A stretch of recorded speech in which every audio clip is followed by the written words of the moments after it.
Stalin uncle ಅನ್ಬಿಟ್ಟು roast ಮಾಡಿದ್ರು. Stalin uncle, what uncle is very wrong uncle. ಅವ್ರು ಮಾತಾಡಿರೋ ಅಂತ ಒಂದು ಸ್ಪೀಚ್ ತುಂಬಾನೇ ಪ್ರಿಪೇರ್ಡ್ ಆಗ್ಬಿಟ್ಟು ಬಂದ್ ಮಾತಾಡಿದ್ದಾರೆ ಅಂತ ಅನಿಸ್ತು. ಎಲ್ಲಿ ಎಮೋಷನಲ್ ಅಲ್ಲಿ ಮಾತಾಡಬೇಕು, ಎಲ್ಲಿ ಐ ಟೋನ್ ಅಲ್ಲಿ ಮಾತಾಡಬೇಕು, ಎಲ್ಲಿ ರೋಸ್ಟ್ ಮಾಡಬೇಕು, ಎಲ್ಲಿ ನಗಬೇಕು ಅನ್ಬಿಟ್ಟು ಶ್ರದ್ಧೆಯಿಂದ ಪೊಲೈಟ್ಲಿ ಮಾತಾಡ್ತಾರೆ. ಹೇಳ್ಬೇಕು ಅಂದ್ರೆ it's A good speech. I mean ಇವ್ರು ಮಾತಾಡಿರೋಂತ ಮಾತಿಗೆ ಪ್ರತಿಯೊಂದಕ್ಕೂ ಪಾಯಿಂಟ್ ಇದೆ, ಮೀನಿಂಗ್ ಇದೆ. ಸಿಂಪಲ್ ಆಗಿ ಹೇಳ್ಬೇಕು ಅಂದ್ರೆ ನಿಮ್ಗೆಲ್ಲ ಒಂದು ಹೈಪ್ ಕೊಡ್ತೀನಿ ನೋಡಿ. ಪ್ರತಿಯೊಂದು ಪಾರ್ಟಿಗೆ ಲೀಡರ್ ಅಂತ ಇರ್ತಾರೆ, ಹಂಗೆ ಪ್ರತಿಯೊಂದು ನಿಯೋಜಕ ವರ್ಗಕ್ಕೂ ಒಂದು ಕ್ಯಾಂಡಿಡೇಟ್ ಅಂತ ಇರ್ತಾರೆ. ಸಿಂಪಲ್ ಆಗಿ ಹೇಳ್ಬೇಕು ಅಂದ್ರೆ ಇದೊಂದು ರೊಟೀನ್. ಬಟ್ 234 ಕ್ಷೇತ್ರದಲ್ಲಿ ನಾನೇ ಕ್ಯಾಂಡಿಡೇಟ್ ಅಂತ ಹೇಳೋ ಮೂಲಕ ಅಲ್ಲಿರುವಂತ ಪೊಲಿಟಿಷಿಯನ್ಸ್ ಗೆ ಬಿಪಿನೇ ತರಿಸ್ತಾರೆ. ಬಟ್ ತಲಪತಿ ವಿಜಯ್ ಅವರು ಅವ್ರ ಪೊಲಿಟಿಕಲ್ ಕೆರಿಯರ್ ಅಲ್ಲಿ ಇಡೋಂತ ಸ್ಟೆಪ್ ದೊಡ್ಡ ಮಟ್ಟದಲ್ಲಿ ಮಾಸ್ಟರ್ ಸ್ಟ್ರೋಕ್ ನೇ ತರಿಸ್ತಾರೆ. ಬಟ್ ಈ ಮೈಂಡ್ ಬ್ಲೋಯಿಂಗ್ ಸ್ಟೆಪ್ ಇಂದ ಇರೋಂತ ಸ್ಟ್ರಾಟಜಿ ಏನು ಅಂಡ್ ಈ ವಿಡಿಯೋದು ಮೇನ್ ಫೋಕಸ್ ಅಂಡ್ ಪರ್ಪಸ್ ಏನು ಅಂತಂದ್ರೆ ಅಲ್ಲಿ ನಡೆದಿರೋಂತ ಸ್ಪೀಚ್ ಒಂದು translation, the lion status of purpose. Vijay stage ಮೇಲೆ ಬಂದಿದ ತಕ್ಷಣನೇ ಮಾತಾಡಿರೋಂತ ಮೊದಲನೇ ಮಾತು ಆಯ್ನೂ ಅಲ್ಲ ಅಲೋನೂ ಅಲ್ಲ, ಸಿಂಹ.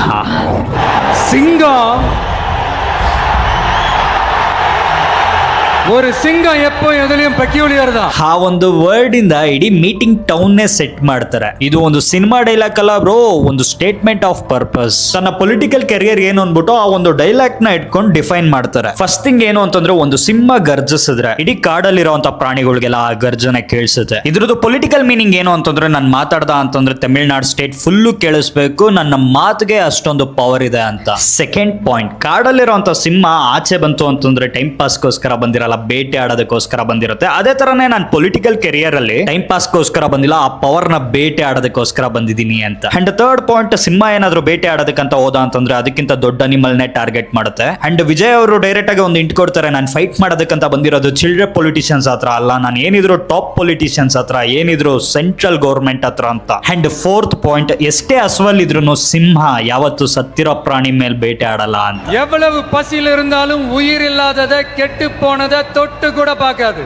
ಇದ್ರ ಅರ್ಥ ಏನು ಅಂತಂದ್ರೆ ಈ ಭ್ರಷ್ಟಾಚಾರ ಮಾಡೋ ಅಂತ ಪೊಲಿಟಿಷಿಯನ್ಸ್ ಇಂದ ಯಾವತ್ತಿದ್ರು ದೂರನೇ ಇರ್ತೀನಿ, ನಾನು ಮಾಡ್ತಿರೋಂತ ಪೊಲಿಟಿಕ್ಸ್ ಯಾವತ್ತಿದ್ರು ಕ್ಲೀನ್ ಆಗಿರುತ್ತೆ ಅಂತ ಅರ್ಥ. ಅಂಡ್ ಫೈನಲ್ ಪಂಚ್, ಸಿಂಹ ಸಾಮಾನ್ಯವಾಗಿ ಏನು ಟಚ್ ಮಾಡೋದಕ್ಕೆ ಹೋಗಲ್ಲ, ಅಕಸ್ಮಾತ್ ಟಚ್ ಮಾಡ್ದ ಅಂತಂದ್ರೆ ಸಾಮಾನ್ಯವಾಗಿ ಬಿಡಲ್ಲ. ಹೇಳ್ಬೇಕು ಅಂತಂದ್ರೆ ಇದೊಂದು ಪ್ಯೂರ್ ಆಪೋಸಿಟ್ ಪಾರ್ಟಿಗೆ ಕೊಡ್ತಿರೋ ಅಂತ ವಾರ್ನಿಂಗ್. ಈ ಒಂದು ಲೈನ್ ಅನಾಲಿಜಿಕ್ ಪ್ರಕಾರ ವಿಜಯ್ ಅವರು ಅವ್ರ ಕ್ಯಾರೆಕ್ಟರ್ ಇಂಟೆನ್ಷನ್ ಸ್ಟ್ರೆಂತ್ ನ ಅಷ್ಟೊಂದು ಕ್ಲಿಯರ್ ಆಗಿ ಪ್ರೊಜೆಕ್ಟ್ ಮಾಡ್ತಾರೆ. ಹೇಳ್ಬೇಕು ಅಂದ್ರೆ ಅವ್ರು ಕೊಟ್ಟಿರೋ ಅಷ್ಟು ದೊಡ್ಡ ಸ್ಪೀಚ್ ಅಲ್ಲಿ ಇದೊಂದು ಪರ್ಫೆಕ್ಟ್ ಟ್ರೈಲರ್ ತರ ಇದೆ. ಸಿಂಹದ ಬಗ್ಗೆ ಮಾತಾಡದೆ, ಸಿಂಹದಂತ ಮಕ್ಕಳು, ಸಿಂಹದಂತ ಹೆಣ್ಮಕ್ಳ ಬಗ್ಗೆ ಮಾತಾಡದೆ ಇದ್ರೆ ಹೆಂಗೆ? ನೀವು ಕೊಟ್ಟಿರೋಂತ ಪ್ರೀತಿನ ಅಷ್ಟು ಸಾಮಾನ್ಯವಾಗಿ ಹೆಂಗ್ ಮರ್ತು ಬಿಡ್ತೀನಿ ನಾನು? ನೀವುಗಳೇ ಅಲ್ವಾ ನನ್ನ ಪ್ರಾಣ.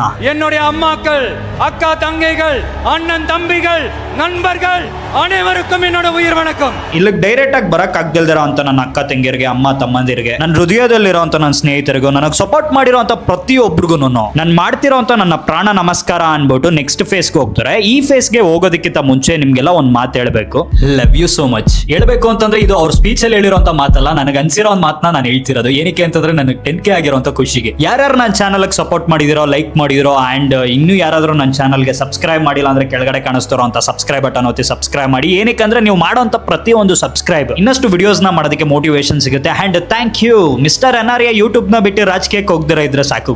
ಎಮೋಷನಲ್ ಕನೆಕ್ಟ್, ಮಸಾಲಾ ಥಿಂಗ್ಸ್ ನೆಲ್ಲ ಸೈಡ್ಗೆ ಇಟ್ಟ ಅಂತಂದ್ರೆ ರಾಜಕೀಯಕ್ಕೆ ಬೇಕಾಗಿರೋದೇ ಎಮೋಷನಲ್ ಕನೆಕ್ಟ್. ವಿಜಯ್ ಸರ್ ಈ ವಿಷಯದಲ್ಲಿ ಹೇಳ್ಬೇಕು ಅಂದ್ರೆ PhD ಮಾಡಿದ್ದಾರೆ ಅನ್ಸುತ್ತೆ. ಏನಕ್ಕೆ ಅಂತಂದ್ರೆ ಅವ್ರು ಸೆಲೆಕ್ಟ್ ಮಾಡಿರೋಂತ ಸೆಕೆಂಡ್ ಪ್ಲೇಸ್ ಬಂದು ಮಧುರೈ. ಏನಕ್ಕೆ ಮಧುರೈ ಅನ್ಬೋದು ನೀವು ಕೇಳ್ಬೋದು. ಆಕ್ಚುಲಿ ಹೇಳ್ಬೇಕಾದ್ರೆ ಮಧುರೈ ಬಂದು ಕಲ್ಚರಲ್ ಕ್ಯಾಪಿಟಲ್ ಮಾತ್ರ ಅಲ್ಲ, ಸಿಂಪಲ್ ಆಗಿ ಹೇಳ್ಬೇಕಾದ್ರೆ ಒಂದು ಎಮೋಷನಲ್ ಪೊಲಿಟಿಕಲ್ ಕ್ಯಾಪಿಟಲ್ ಕೂಡ ಹೌದು ಅಂತ ಹೇಳ್ಬೋದು. ಮೋಸ್ಟ್ ಇಂಪಾರ್ಟೆಂಟ್ಲಿ ಸಿನಿಮಾದಿಂದ ಬಂದಿರುವಂತ CM MGR ಆಗಿರ್ಬೋದು, ಅಂಡ್ ಇನ್ನೊಬ್ರು ಪಾಪ್ಯುಲರ್ ಆಕ್ಟರ್ ವಿಜಯಕಾಂತ್. ಹೇಳ್ಬೇಕು ಅಂತಂದ್ರೆ ಈ ಇಬ್ರು ಆಕ್ಟರ್ಸ್ ಗೆ ಮಧುರೈಯಲ್ಲಿ ಡೀಪ್ ಕನೆಕ್ಷನ್ ಇದೆ. ವಿಜಯ್ ಅವರು ಸ್ಟೇಜ್ ಮೇಲೆ ಕ್ಯಾಪ್ಚರ್ ಮಾಡಿ ಹೇಳಿರೋಂತ ಎರಡು ಮಾತು ಏನು ಅಂತಂದ್ರೆ, ಸಿನಿಮಾ ಆಗಿರಬಹುದು ಪೊಲಿಟಿಕಲ್ ಅಲ್ಲ ಆಗಿರಬಹುದು, ನನಗೆ ಇಷ್ಟ ಬಂದು ಇಬ್ರು ವ್ಯಕ್ತಿ. ಮೊದಲನೇದು MGR ಅವರು. ಆಕ್ಚುಲಿ ಹೇಳ್ಬೇಕಂದ್ರೆ ಅವ್ರ ಜೊತೆ ಇರೋದಕ್ಕೆ ನನಗೆ ಆ ಟೈಮಲ್ಲಿ ನನಗೆ ಚಾನ್ಸ್ ಸಿಕ್ಲಿಲ್ಲ. ಅವ್ರ ತರನೇ ಒಳ್ಳೆ ಗುಣ ಇರೋಂತ ಪೊಲಿಟಿಷಿಯನ್ ಬಂದು ವಿಜಯಕಾಂತ್ ಅವರು. ಅವ್ರ ಹತ್ರ ಒಳ್ಳೆ ಬಾಂಡಿಂಗ್ ಇತ್ತು ನನಗೆ. ಅವರಿಂದ ಇನ್ಸ್ಪೈರ್ ಆಗ್ಬಿಟ್ಟು ಬಂದಿರೋದು ಅಂತ ಹೇಳ್ತಿದ್ದಂಗೆ ಪಬ್ಲಿಕ್ ಅಟೆನ್ಷನ್ ಎಲ್ಲ ವಿಜಯ್ ಸರ್ ಮೇಲೆ ಹೋಗುತ್ತೆ. ಅಲ್ಲಿರುವಂತ ಜನ ತುಂಬಾನೇ ಎಮೋಷನಲ್ ಗೆ ವ್ಯಾಲ್ಯೂ ಕೊಡುವಂತ ಜನ. ಈ ಒಂದು ಸ್ಟ್ರಾಟಜಿನ ತುಂಬಾನೇ ಚೆನ್ನಾಗಿ ಯೂಸ್ ಮಾಡ್ತಾರೆ. தமிழ்நாட்டு மக்கள் உணர்வுபூர்வமா உண்மையா நம்ம பக்கத்திலே நிக்கிறவங்க,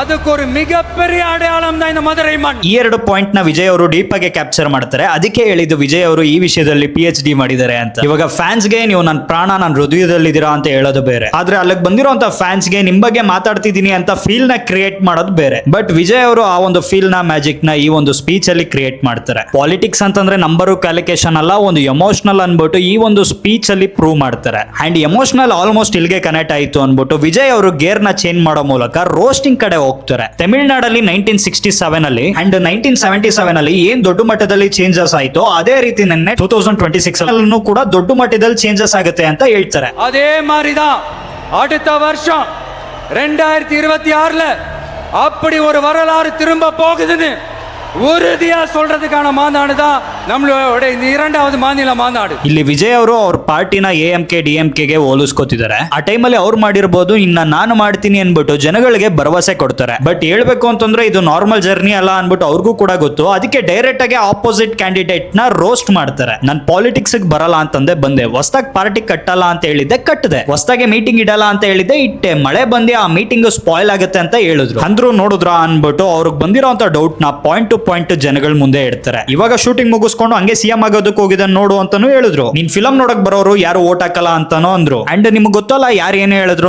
ಒಂದು ಸ್ಮೈಲ್ ಕೊಡ್ತಾ ಇಗ್ನೋರ್ ಮಾಡ್ತೀನಿ ಅಂತ. ಒಂದು ಆட்சியை பிடிப்பாராம், அது எப்படி இவராலே முடியும், அவராலே முடியல, இவராலே முடியல, அவருக்கு அத்தனை வருஷம் ஆச்சு, ಇವರಾಲೆ எப்படி முடியுಂಟು ஒரு ಪಕ್ಕ. ಇಲ್ಲಿ ವಿಜಯ್ ಅವರು ಏನ್ ಮಾತು ಹೇಳ್ತಾರೆ ಅಂತಂದ್ರೆ, ನೀವು ನನ್ನ ಬಗ್ಗೆ ಮಾತಾಡಿ, ನಾನು ಏನ್ ಕೆಲಸ ಮಾಡ್ಬೇಕು ಅದನ್ನ ಮಾಡ್ಕೊಂಡು ನನ್ನ ಪಾಡಿಗೆ ನಾನು ಹೋಗ್ತೀನಿ. ಮುಂದಿನ ದಿವಸಗಳಲ್ಲಿ ಇಲ್ಲಿರೋಂತ ಜನಗಳೇ ನಾನು ಹೋಗುವಂತ ದಾರಿಗೆ ರೂಟ್ ಅಂತ ಹೇಳ್ತಾರೆ. நம்மள கோட்டைக்கு அனுப்ப போற ರೂಟಾ. ಹಿಂಗೆ ಭಾಷಣ ಮಾಡ್ತಾ ಮಾಡ್ತಾ ಬಿಜೆಪಿ ಮೇಲೆ ಡೈರೆಕ್ಟ್ ಅಟ್ಯಾಕ್. ಆಕ್ಚುಲಿ ಹೇಳ್ಬೇಕಾದ್ರೆ ಬಾಂಬ್ ಬ್ಲಾಸ್ಟ್ ಆಗಿದೆ ಇಲ್ಲಿ. ನಾರ್ಮಲ್ ಆಗಿ ಹೇಳ್ಬೇಕಂದ್ರೆ ನ್ಯೂ ಪೊಲಿಟಿಷಿಯನ್ಸ್ ಯಾರ ಹತ್ರನೂ ಜಗಳ ಇಟ್ಕೊಳ್ಳೋದಕ್ಕೆ ಹೋಗಲ್ಲ. ಇವರು ಡೈರೆಕ್ಟ್ ಆಗಿ ಎನಿಮಿ ಲಿಸ್ಟ್ ನೇ ಅನೌನ್ಸ್ಮೆಂಟ್ ಮಾಡ್ಬಿಡ್ತಾರೆ. My ideologically enemy BJP, my political enemy DMK. But single dialogue double impact. துளி கூட இடமில்லை, நம்மளுடைய ஒரே கொள்கை எதிரி பாஜக தான், நம்மளுடைய ஒரே அரசியல் எதிரி திமுக தான். ಎರಡು ಮೇಜರ್ ಸ್ಟೇಟ್ ಅಂಡ್ ನ್ಯಾಷನಲ್ ಪಾರ್ಟಿಗೆ ಶಾಕ್ ಕೊಡ್ತಾರೆ. ಹೇಳ್ಬೇಕಂದ್ರೆ ಇವ್ರು ಮಾತಾಡಿರೋಂತ ಆ ಸ್ಪೀಚ್ ಅಲ್ಲಿ ಪೊಲಿಟಿಕಲ್ ಮೆಚುರಿಟಿ ಕ್ಲೀನ್ ಆಗಿ ಗೊತ್ತಾಗುತ್ತೆ. New politician state and national parties ಮೇಲೆ ಕಿರಿಕ್ ಮಾಡ್ಕೋತಿದ್ದಾರೆ. ಅವ್ರ ಪವರ್ ಏನು ಅಂತ ನೋಡೋದಕ್ಕಂತ ಹೋದ ಅಂತಂದ್ರೆ, ಫಸ್ಟ್ ಮೀಟಿಂಗ್ ಚೆನ್ನೈಲಿ ನಡೆದಾಗ ಅವ್ರ ಫ್ಯಾನ್ಸ್ ಏನಿಲ್ಲ ಅಂತಂದ್ರು ಲಕ್ಷಾಂತರ ಜನ ಸೇರ್ತಾರೆ. ಅಂಡ್ ಮದುವೆಯಲ್ಲಿ ಇವಾಗ ರೀಸೆಂಟ್ ಆಗಿ ಮಾಡಿದ್ರಲ್ಲ, ಏನಿಲ್ಲ ಅಂತಂದ್ರು 4 ಲಕ್ಷಕ್ಕಿಂತ ಹೆಚ್ಚು ಜನ ಸೇರಿದ್ದಾರೆ. ಬಟ್ ನನ್ನ ಹತ್ರ ಕರೆಕ್ಟ್ ಆಗಿ ಡೇಟಾ ಇಲ್ಲ. ಹೇಳ್ಬೇಕಂದ್ರೆ ಅವ್ರದ್ದು ಪವರ್ ಅದೇನೆ. 2026ல 2 பேருக்கு நடுவுல தான் போட்டியே. ஒன்னு TVK, ಇನ್ನೊಂದು DMK. ನೆಕ್ಸ್ಟ್ ಬಿಜೆಪಿ ಮೇಲೆ ಅಟ್ಯಾಕ್. ಜನಗಳಿಗೋಸ್ಕರ ಜನಗಳ ಮನೆ ಮಗನಾಗಿ ನಿಮ್ಮ ಹತ್ರ ಡೈರೆಕ್ಟ್ ಆಗಿ ಕ್ವಶನ್ ಕೇಳ್ತಿದ್ದೀನಿ ಮಿಸ್ಟರ್ ಪ್ರೈಮ್ ಮಿನಿಸ್ಟರ್. மக்களுக்கு உங்ககிட்ட கேட்கறதுக்குன்னு ஏராளமான கேள்விகள் இருக்குது. அதனால அவங்க சார்பா அவங்கள ஒருத்தனா அவங்களோட ஒரு உண்மையான ஒரு பிரதிநிதியா உங்ககிட்ட சில கேள்விகள் கேட்கணும் மிஸ்டர் பிரைம் மினிஸ்டர் அவர்களே. Number 1 fisherman issue. ಹೇಳ್ಬೇಕು ಅಂತಂದ್ರೆ ತಮಿಳ್ನಾಡಲ್ಲಿ ಇದು ತುಂಬಾನೇ ದೊಡ್ಡ ಸೆನ್ಸಿಟಿವ್ ಆಗಿರುವಂತ ಇಶ್ಯೂ. இனிமேலாச்சும் எங்களுடைய மீனவர்கள் பாதுகாப்பா இருக்கிறதுக்காக இந்த கச்சத்தீவை இலங்கை கிட்ட இருந்து மீட்டு கொடுத்துருங்க, அது போதும். Number 2 NEET exam. ಆಕ್ಚುಲಿ ಹೇಳ್ಬೇಕಾದ್ರೆ ಈ ನೀಟ್ ಎಕ್ಸಾಮ್ ಕೂಡ ತಮಿಳ್ನಾಡಲ್ಲಿ ತುಂಬಾನೇ ದೊಡ್ಡ ಸೆನ್ಸಿಟಿವ್ ಮ್ಯಾಟರ್ ಇದೆ. ಜನಗಳಿಗಿರುವಂತ ಕಷ್ಟನ ಹೇಳ್ತಾ ಅವ್ರ ಕಷ್ಟನ ನೋಡೋದಕ್ ಬಂದಿಲ್ಲ ಅಂತಂದ್ರೆ ತಮಿಳ್ನಾಡಲ್ಲಿ ನಿಮ್ಮ ಕಮಲ ಹೆಂಗಿರುತ್ತೆ ಜಿ ಅಂತ ಕೌಂಟರ್ ಕೊಟ್ರು. தாமரை இலையில தண்ணியே ஒட்டாது, தமிழக மக்கள் மட்டும் எப்படி ஒட்டுவாங்க? ಬಿಜೆಪಿ ಮೇಲೆ ಮುಗಿತು. ಹೇಳ್ಬೇಕು ಅಂತಂದ್ರೆ DMK ಮೇಲೆ ಅಂಕಲ್ ರೋಸ್ಟ್. ಇದು ನೆಕ್ಸ್ಟ್ ಲೆವೆಲ್ ರೋಸ್ಟ್. ಹೇಳ್ಬೇಕು ಅಂದ್ರೆ ಇದು ತುಂಬಾನೇ ಕಾಮಿಡಿ. DMK ಆಡೋಂತ ಆಟಗಳನ್ನ ಆಚೆ ಇಡ್ತಾರೆ. ನೀವು ಆಪೋಸಿಷನ್ ಅಲ್ಲಿ ಇದ್ದಾಗ ಗೋ ಬ್ಯಾಕ್ ಮೋದಿ ಅನ್ಬಿಟ್ಟು ಬಲೂನ್ಸ್ ನ ಓದ್ತೀರಾ. ಅದೇ ಪವರ್ ಬಂದ್ಮೇಲೆ ವೆಲ್ಕಮ್ ಮೋದಿಜಿ ಅನ್ಬಿಟ್ಟು ಸೆಲೆಬ್ರೇಟ್ ಮಾಡ್ತೀರಾ. What is this uncle G? And finally came for the most viral of the speech. Direct ಆಗಿ CM ಸ್ಟಾಲಿನ್ ನ ಸ್ಟಾಲಿನ್ ಅಂಕಲ್ ಅಂತ ಕರೀತಾರೆ. Stalin uncle, what uncle is very wrong uncle.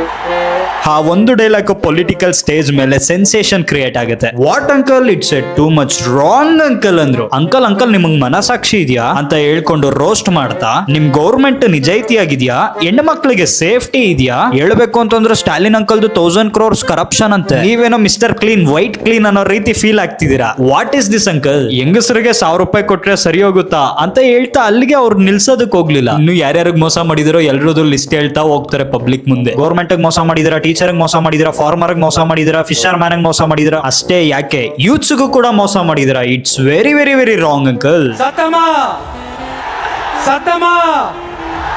My dear uncle, கேக்குதா? ಮಕ್ಕಳೋಡ ಸತ್ತಂ ಕೇಕಿದಾ?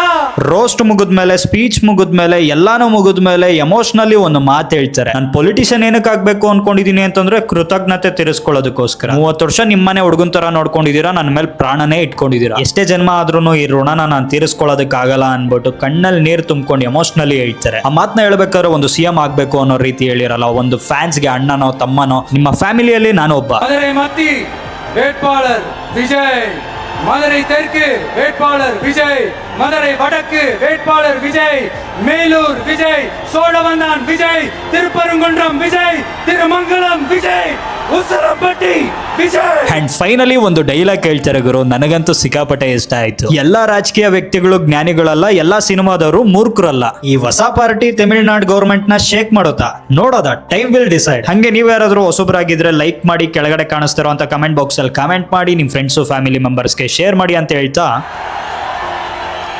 கான்பிடண்டா இருங்க, நல்லதே நடக்கும், வெற்றி நிச்சயம். மீண்டும் சந்திக்கும் வரை நன்றி, வணக்கம்.